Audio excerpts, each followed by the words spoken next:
Make Mine Shoebox. Our story began long ago, when somebody made two remarkable observations. One, that a large percentage of the human population lacks the ability to communicate with their loved ones in any meaningful way. And B, that many of them have disposable income and are willing to pay for help. Upon these observations, an entire industry was built, and that industry was called the wine and spirits industry. Still, difficulties remained. Fortunately, around 1911, a brilliant young man named J.C. Hall came up with a better idea, and the greeting card was born. Yes, Mr. Hall, you were the Cyrano de Bergerac to a Baron Christian de Neuvillette. I don't get it. His original slogan, when you care enough to send something better than the bumbling illiterate drivel you can think up on your own, was eventually shortened to be the popular phrase we know today. 75 years later, Hallmark introduced the Shoebox card line. The new brand was named affectionately for the tiny box in which a young J.C. Hall, while founding his company, kept his shoes.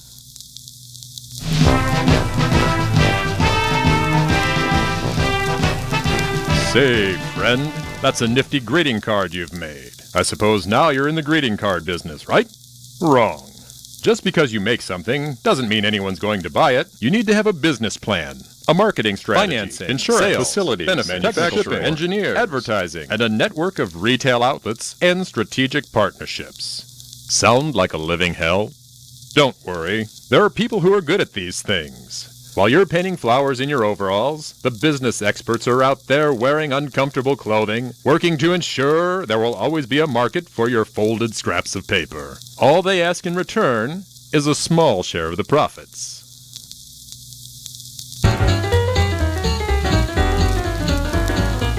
The passion behind the corporate strategy is communicated by the marketing department to the creative team through a series of tens of thousands of graphs. It is important that the shoebox card display have a little something in it for everyone. Once it has been scientifically determined precisely what kind of cards are needed, the editor turns to the writers. The most common question asked of any writer is, where do you get your ideas? The greeting card writer works in two stages. We'll call them intake and outcrop. Before anything is put down on paper, the writer must familiarize herself with the current trends in popular culture through hours of attentive research. Shh! We don't wish to break her concentration. Once the raw materials have been gathered, forging a viable greeting card concept is easy. Everything our writers write is wonderful. Unfortunately, some of it is crap. The editorial staff must decide which cards are funny and which are likely to provoke a lawsuit. Consideration should also be given to contemporary standards of taste. Words such as and or combinations of words like are thought crude in many circles and must be removed before a card can be sent on to production. Now that we have our writing, wouldn't a pretty picture be just the thing to get our point across? It sure would. Most Americans are functionally illiterate. The technique of a commercial artist, or sellout, can seem like magic. Actually, there's nothing to it. Producing a suitable greeting card design is a simple, mechanical task that can be learned through repetition by almost anyone with a hand. Like drywalling, miraculous advances in software have made the job of the artist almost unbelievably easy, which is why drywalling pays better. Shortly after the deadline is passed, the artist will begin to think about submitting his work to the art director for approval. This can be a difficult time for everyone. Don't worry, he'll get over it. And if not, there are 1,000 more just like him. From here on out, it's nothing but smooth sailing for this card, through the graceful curves of a modern digital workflow. How does a card get from here to the hands of a happy customer? Let's find out. To harness the atom, safety scissors of focus groups, if enough of the hamsters react favorably. Breaker 10-4, good buddy. There's remarkably little damage. Another satisfied customer. And that's how a shoebox brand greeting card gets made. We hope our little presentation has given you a deeper understanding of our tiny little division. And remember, when it comes to greeting cards, make mine shoebox.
and a woman.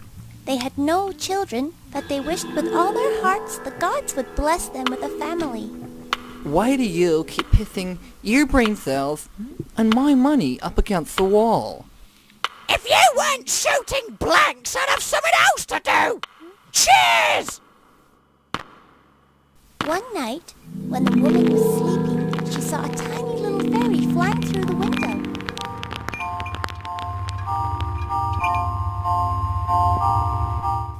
Tomorrow morning, before the sun rises, go to the Fikika tree. There you'll find 2 fruits. Take those and put them into your Vala Vala. Leave them there until you see the claws of the dawn. Peel them and eat them. Then your wish will come true. After the dream, the woman woke up. She couldn't sleep again because she was too excited. She wanted to eat the magic fruits as she was sure they would help her to become pregnant. She went to the Fakika tree, and there at the trunk there were 2 beautiful fruits. So ignoring the fairy, she ate them greedily, including the forbidden skin. After a few weeks, the woman noticed that she was pregnant. And even though this was very painful, she was looking forward to having her baby.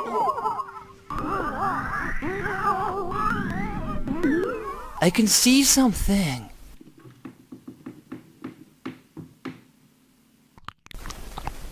Oh my god. It's our bastard child. The parents were ashamed because of their child, as it wasn't really one. So the father took the little shell and threw it in the river behind their house. The parents, even though they mourned the fruit, soon forgot the shell child and continued with their lives. And the baby shell rolled sadly with the waves of the river.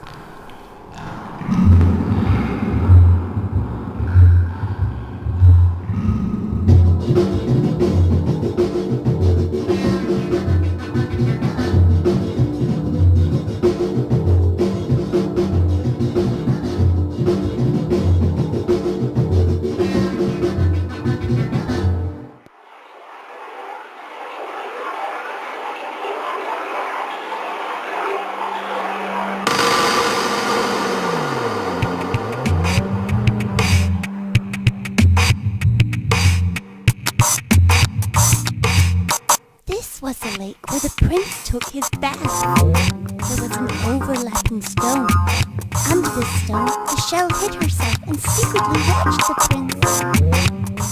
To wash himself, he used a pulakakau, a sponge made out of cocoa fiber. As soon as the prince was gone, the shell rolled out of her hiding place and started to suck on the sponge with love and desire. Afterwards, she rolled very satisfied back to her hiding place to wait for the prince to return. Time passed by, and the shell fell pregnant.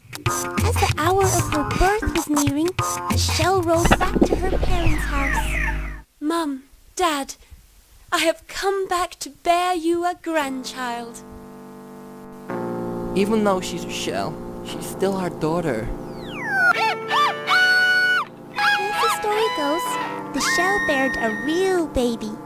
They called the baby Pulakau after the hot-loved sponge. And from that day on, the old couple took care of their granddaughter because the shell had to return to the water. The shell child grew and became more beautiful every day. Polo! Polo! Come here! Now you're old enough. It's time you earn your own money. So Pulakau went out to find work.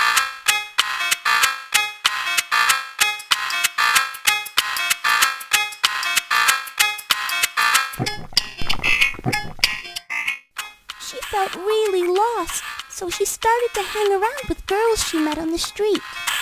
One day, the prince crossed her path. Who is that beautiful girl? She's the nicest flower in my garden. Get in. I'm a prince. I was waiting especially for you. What is your name, Treacle? Pulakau.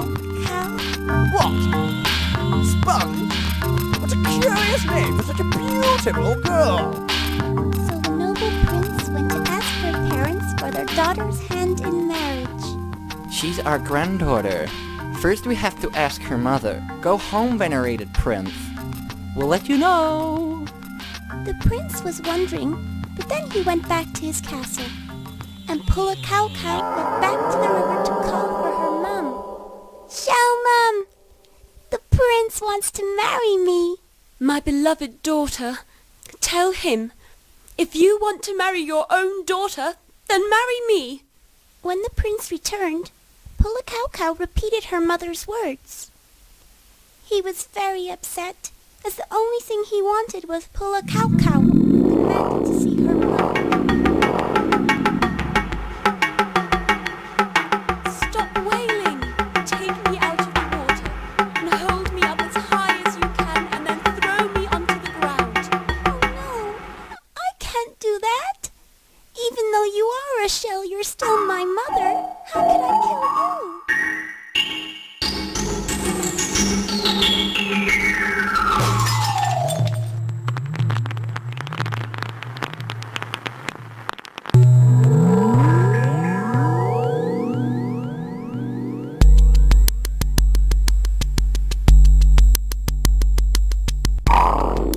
Stop, my love.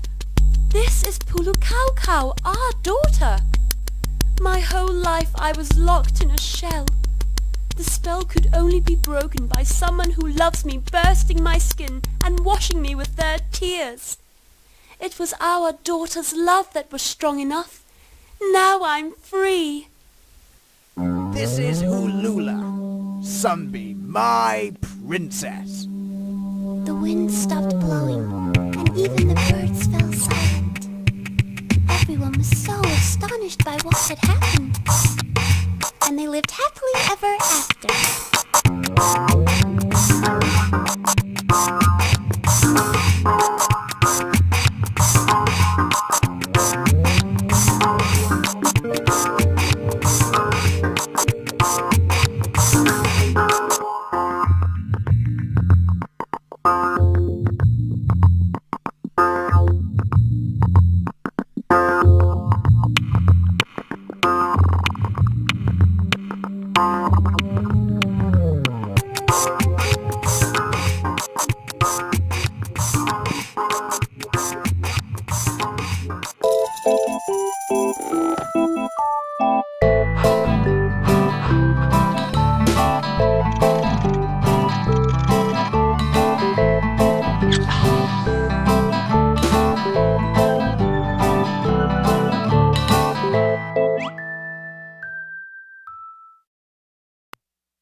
Monsters live among us.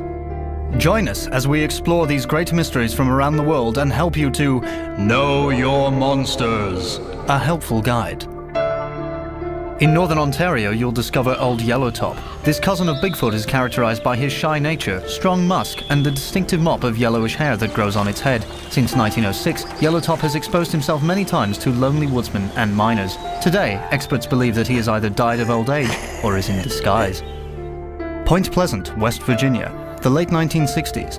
The Mothman, described by witnesses as 8 feet tall with red, glowing eyes, no neck, and a giant wingspan, capable of flying at great speeds, is first spotted. He was last seen in a 2001 Richard Gere film. Government agents advise citizens not to talk about the phenomenon or the movie. Mekong River, Thailand. Described by villagers as an ancient fire-breathing water serpent, Naga kills its victims by biting, spitting venom, or merely by looking at them. It is said that the Naga acquired these deadly skills from American singer Diana Ross. The Americas. Named for its love of sucking the blood of farm animals, El Chupacabra has been seen regularly for decades. Some claim this monster is a demonic beast or a mutant gorilla, while others believe it is an escaped US military experiment. Taco Bell and Chupa Chups are each hoping to sign the Chupacabra as their spokesperson. Delhi, India, May 2001. Police receive hundreds of distress calls from people who have seen or been attacked by the Monkey Man or Nakabosh. It was described as having red, glowing eyes, metal claws, and the ability to leap across rooftops. As more attacks were reported, citywide hysteria gripped Delhi. There is a 50,000 rupee reward and a lifetime supply of tandoori chicken for its capture. If you see any of these monsters, please 1. Remain calm. 2. Do not touch or speak to monster. 3. Photograph with blurry film and shaky camera. Know Your Monsters is brought to you by Ghost Milk Studios, promoting awareness and early detection of monsters since sometime last week.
very cooperative.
You think you got it rough? Look at me. My head is a building, and there's people living inside it.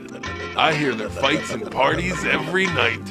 And worst of all, I don't even have a body, just a foot. Ah, geez, my toenails are so ugly. Oh man, here comes the terrorist again. Oh, great. Now I have a terrorist living in my head. I'm gonna charge him double rent.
The key to faking out the parents is the clammy hands. It's a good non-specific symptom. I'm a big... I'm not bad. I'm just drunk. Oh, I'm a failure because I have to... In order... Really... Watch. It's on your daddy's wrist when he was shot down. Afraid to step into the light.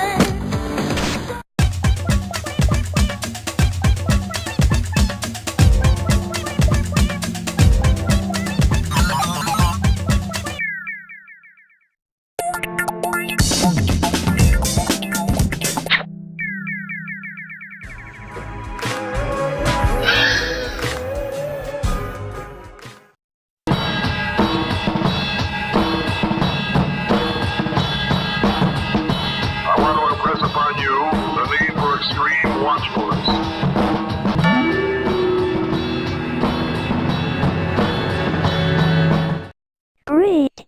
Now it's time for you to learn how to get lucky. Get Lucky is an adventure into a modern ritual. It empowers us to realize the significant effect we can pose on the world, and a chance to alter it to a more balanced state to achieve happiness. No more wasteful prayers, no more disappointments. Get ready to experience a fast connection with the abstract being inside us all. The unification of human, animal, and nature. The Fur Liaison will act as a tour guide and help you accept the trials and tribulations of your daily life. Good luck and be careful.